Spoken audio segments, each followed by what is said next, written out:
Ödeneğimiz 1 milyar 112 milyon 813 bin TL ödeneğimiz var ama şu ana kadar en azından bize aktarılan Ekim ayı itibariyle bu son derece düşük bir rakam ama mazeretimiz var. Hanginizi kaldırıp sorsam hepinizin sığınacağı mübarek bir liman aslan payını ulaşım ve haberleşme sektörünün aldığını görüyoruz. Bu projelere baktığımızda, ödeneklere baktığımızda yine en büyük payı, aslan payını ulaşım ve haberleşme sektörünün aldığını görüyoruz.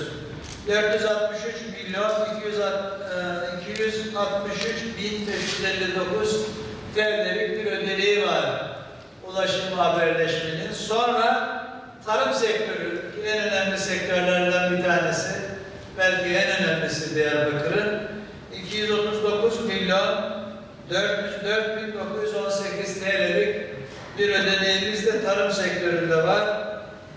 Sosyal sektörlerde 109 milyon, eğitim tabii üçüncü en önemli sektör eğitim. Orada da 124 milyonluk bir ödeneğimiz var. İnşallah yıl sonunda bu ödenekleri harcayarak kentimizin ihtiyaçlarını giderecek, Diyarbakır'ı daha yaşanılır bir kent haline getirecek, Diyarbakır'da yaşam kalitesini yukarıya çekecek işlere hep beraber imza atmış oluruz. Arkadaşlar, İlyas İl Yatırım İzleme Sistemi.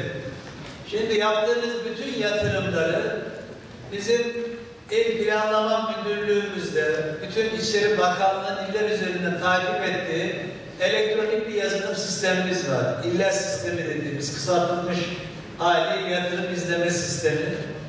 Eğer size kurumunuzda yetki verdiğimiz arkadaşlar kurumdaki yatırımları bu sisteme aktarmıyorsa kendi karnesi de tam olarak çıkmıyor demektir. Çünkü bunu sadece ben görmüyorum. Bunu Sayın Bakan da görüyor, Sayın Cumhurbaşkanımız da görüyor bu sistemi online olarak.